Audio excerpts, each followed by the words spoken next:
Hello and welcome to India Business Report. I'm Rajini Vaidyanathan in Mumbai. Coming up on this week's programme. Price pressure.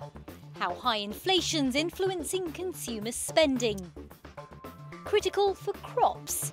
As fertilisers get more expensive, what are farmers doing to ensure an affordable supply? So why are two-wheelers proving so resilient? And investing with a difference. We take a look at how angel investors are helping the smallest of startups realise their big business dreams. Rising prices have been a feature of India's economy for some time now, with the cost of food, fuel and now manufactured goods increasing at a rapid pace. The latest inflation figures are due this week. Adrienne Murray has been looking at how consumers have been shifting their spending to deal with rising costs. Bargaining hard over the price of vegetables.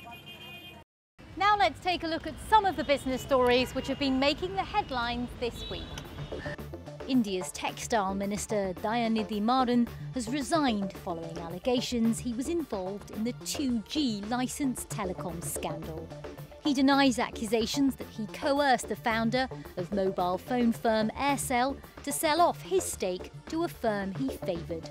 Mr Maran's the second minister to step down after former telecoms minister Andi Muthuraja was arrested on corruption charges. Microfinance lenders could face tighter regulation under the watch of India's central bank. A draft bill proposed by the Finance Ministry would give the Reserve Bank powers to set repayment schedules and the maximum interest rates charged by microlenders. However, the recommendations still need final approval from Parliament. Following the arrival of the monsoon rains, the sowing of key crops such as rice, pulses and cotton is underway in the north of the country. To ensure a good harvest, millions of farmers depend on access to cheap fertilisers, but their prices have been rising steeply. Shilpa Kannan's been to Haryana in the north of the country to find out what farmers are doing to ensure they have an affordable supply. We'll be taking a short break now, but stay with us on India Business Report because when we come back, starting up, the investors helping new entrepreneurs turn their business ideas into business ventures.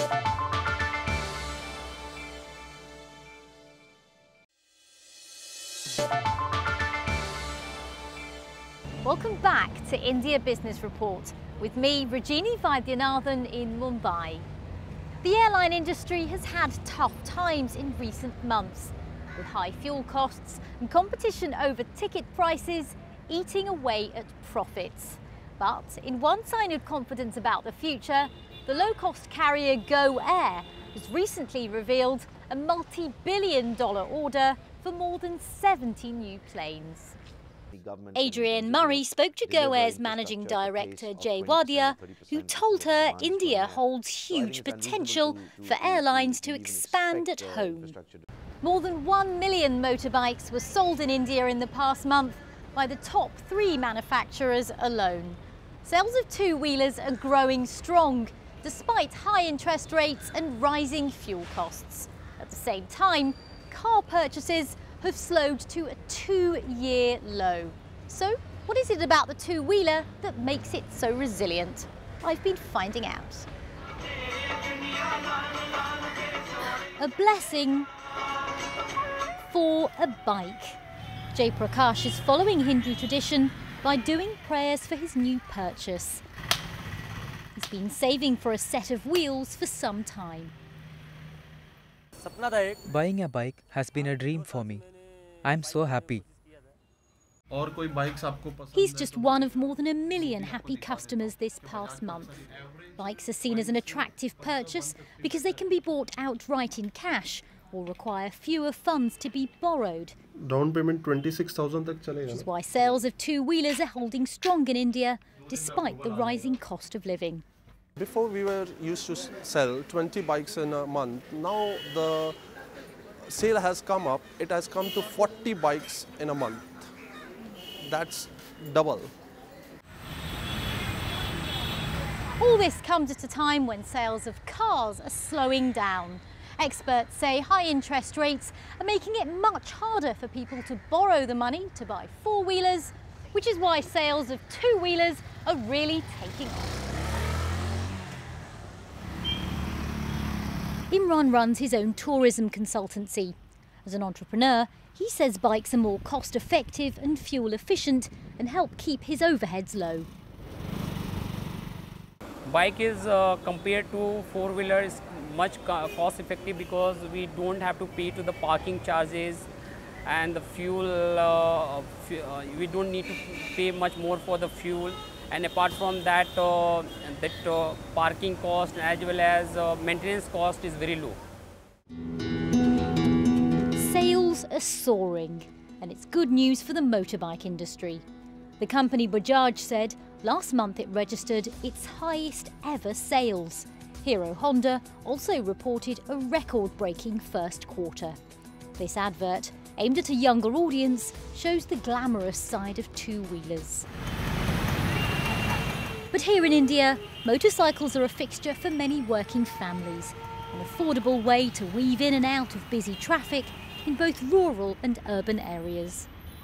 It's prestigious to own a bike, because you are mobile. You can take your mother to the doctor, you can take your girlfriend for a spin, or you can take your kids, So it's a great status symbol for a lot of people when we're talking about low middle class families or upcoming middle class.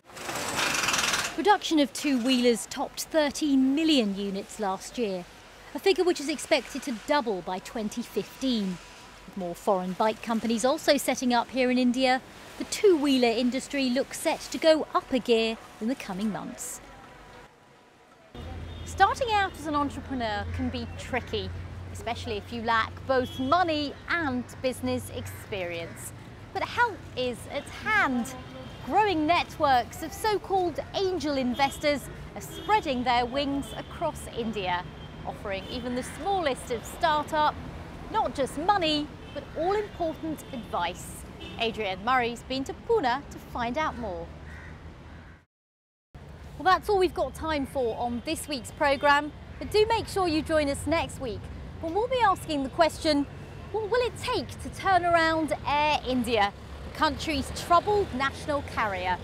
In the meantime, you can stay tuned with all the latest business news by going to our website, bbc.com/Asia Business, or you can find us on Facebook. Just search BBC Business. From all of us on the team here, thanks very much for joining us. I'm Rajini Vaidyanathan in Mumbai. Bye for now.